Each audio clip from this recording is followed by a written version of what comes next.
Good evening, everyone. This is your news recap. I hope all of you guys are having a wonderful day. My day's all right. This is your nightly news podcast on all of the news throughout the day that I've been able to find and cover.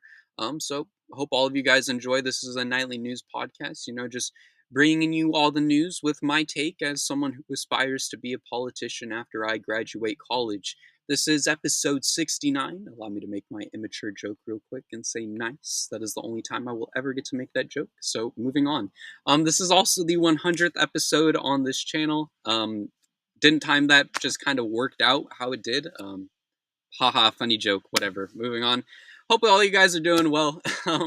We've got a lot of news to cover today. So, let's get started.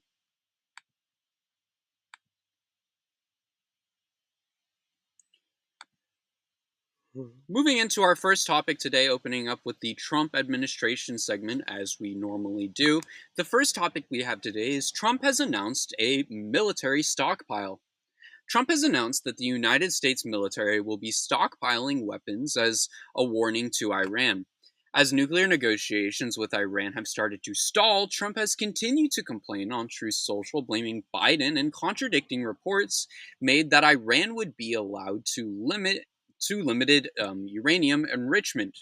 Trump wrote, "The auto pen should have stopped Iran a long time ago from enriching under our potential agreements. We will not allow any enrichment of uranium." 6 minutes later, he made a follow-up post saying, "Just had a great talk with our military leaders. It is the strongest military we've ever had, including the fact that we are stockpiling weapons at a rate never seen before by our country. Hopefully, however, we will never have to use them." Both of these are interesting statements. Iran has had nuclear capabilities for a long time now, of course, mostly through energy programs because of the United States. They have the resources and the skills to use uranium, so it makes no sense to prevent them from doing so. Um, it really doesn't. Right now, Iran does not have any nukes, but if Trump is going to continue to make claims that are very, very clearly just threats, um, it could probably push them to do so, and I wouldn't rule it out. I mean, if the world's best military was threatening me with an attack, I would try to use nukes as a deterrence as well, wouldn't you? I mean, that just seems like a something any sensible individual would do. So I wouldn't be surprised if this is a key thing that ends up creating a, nuclear weapon program for Iran. Moving on, Trump is reportedly frustrated with Supreme Court appointees. Trump has started. I can't speak. Trump has started to privately express his frustrations over the Supreme Court justices appointed by him, specifically Amy Coney Barrett, according to officials. These officials said that Trump has conveyed that he wanted the justices he appointed to do more in supporting his agenda. Multiple Trump allies have also expressed their frustrations with Barrett, as Mike Davis, a conservative lawyer, said on the Steve Bannon podcast she is a rattled law professor with her head up her ass. I hope Trump continues to be frustrated about it because there's nothing he can do. This country has no room for Trump and his actions, so I hope judges continue to come after him, especially Trump appointed judges. There is no reason why he should be in office still. His approval rating is at 37%, and it continues to drop. Trump isn't an American, nor is he the president of the American people. He is just a rich man who tricked all of his supporters into thinking he would help them, but instead he robs them blind, and they celebrate. It's absolutely sick. Moving on, we have a segment focusing on Elon Musk today, as there was a few things I wanted to address, and there's a few things that Elon Musk has said. So, for our first topic today, Elon Musk has slammed Republicans who voted for the budget bill. In a new post on Twitter, Elon Musk has come out again against the GOP budget bill. In his post, he said, "I'm sorry, but I just can't stand it anymore. This massive, outrageous, pork-filled congressional spending bill is a disgusting abomination. Shame on those who voted for it. You know you did wrong. You know it." Now, this is not the first time that Musk has spoken against the bill, as he has said on multiple occasions that he is not a fan. But it is a shocking switch from how he spoke earlier on the administration and the Republican Party as a whole, as it really doesn't seem like this was something he would have said in January. But Elon is right. Honestly, this bill cuts Medicaid, it adds to the deficit, and it does so much more. It does not help the American people, it harms them, and it is not something we can stand for. If we allow the attacks to continue on ourselves and the people who are trying to stand up for us, we put this country and we allow this country to fall worse than it is now. So keep speaking out, keep making your voices heard. The people are the people. The people are the ones who will make a difference. We are the ones who matter, and we are the ones who can bring significant change to the United States. So please keep speaking and make sure your voices are heard. Moving on, in another odd statement, Elon Musk has called to fire anyone who supports the budget bill. In a jaw-dropping move, Elon Musk has called for Republicans who supported the budget bill to be removed in November next year. In a new post on Twitter, Elon Musk quote-tweeted another user that said, "Okay, just let me get this straight. The GOP are out there spending millions on luxury hotels in Ukraine, not voting on any Doge cuts, spending 60% of their time on vacation and not codifying executive orders. Is this the major reform that the American people voted for?" In his quote tweet agreeing, Elon Musk would say, "In November next year, we will fire all politicians who betrayed the American people." I agree. Anyone who voted for this bill shouldn't be in office. Doesn't matter. Does that matter? No, I'm sure. I'm sure many will remain in office, and I'm very sure that we won't see this significant change. But hopefully, we do. The next cycle is coming up, and hopefully, people in this country realize that we need leaders who are against the Trump administration. But take it back for a second. Elon is not saying we should bring in Democrats. I want to make that very clear.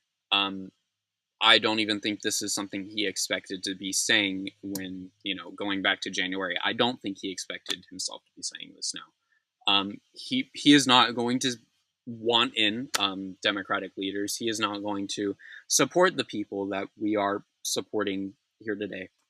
Because at the end of the day, he is a rich man, and he is going to support the people who put more money in his pockets.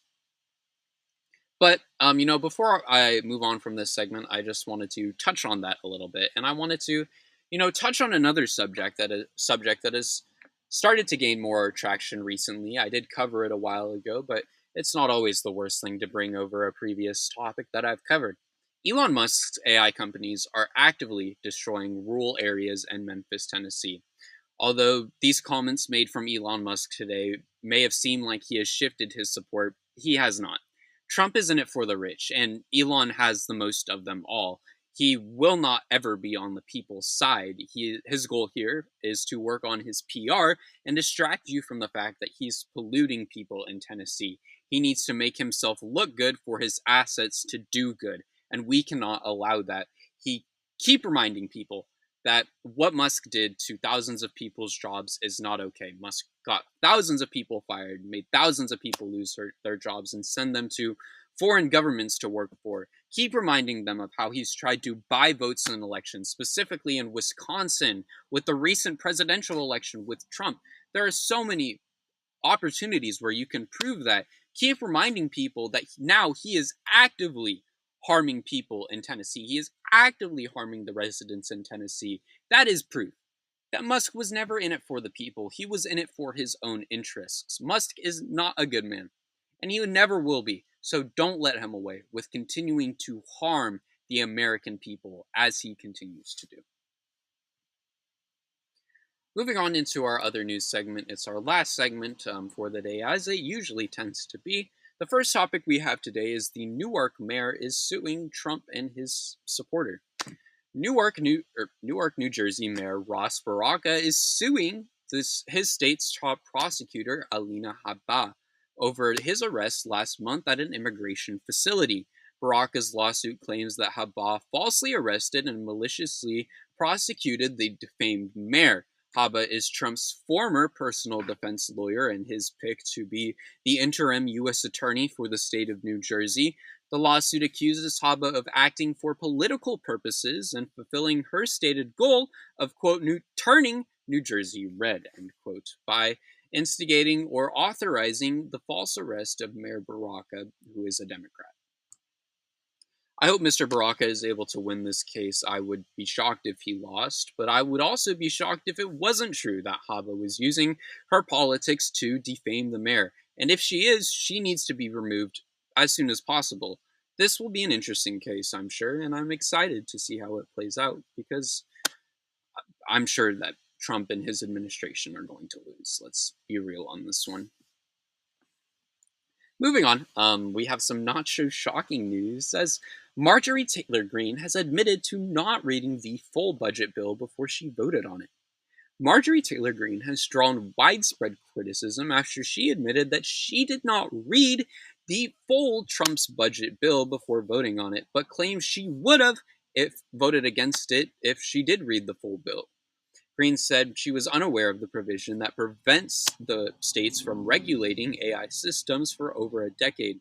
In a post on Twitter, she wrote, "Full transparency. I did not know about this section on pages 278 to 279 of the OBB. B. That strips the states of their right to make laws or regulate AI for 10 years. I am adamantly opposed to this, and it is a violation of the states' rights, and I would have voted no if I had known it was there." You have got to be kidding me. How hard is it to do your fucking job? Of course, that's one of the most loudmouth MAGAs as well. I can't believe people like her are continuously voted into office time and time again when it is so clear how not only are they terrible people, but they're terrible at their job. I'm not even surprised. I hope soon we get to see the downfall of these, people who continuously don't do their jobs. These representatives and these senators who sit in office and don't do jack shit for the American people when it is their job to do so. It is their job to serve the American people, and they need to be removed from office if that is not what's going to happen.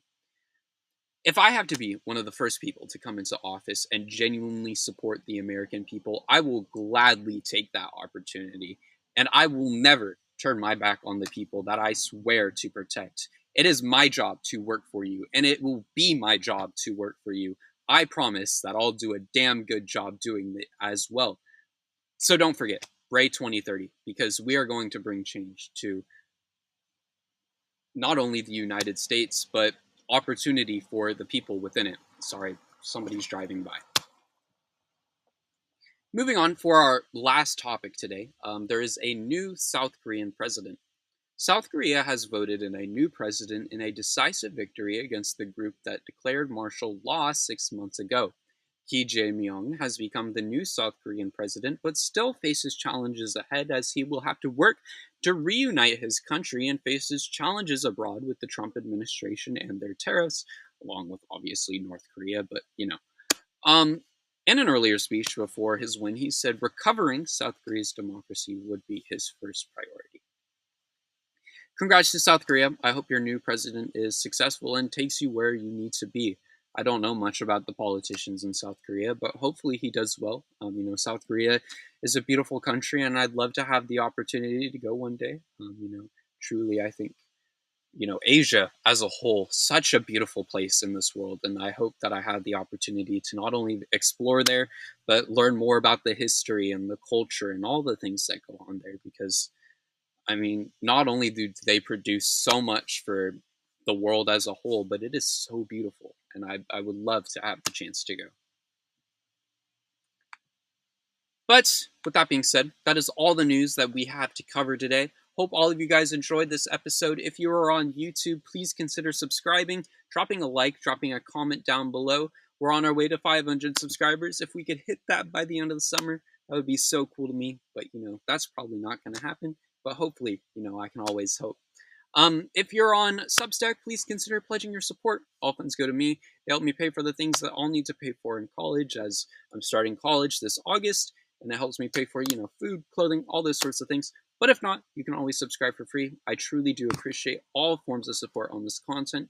Wouldn't be doing this if it wasn't for you guys. With that being said, thank you all so much for watching, and I will see you all in tomorrow's episode. Later.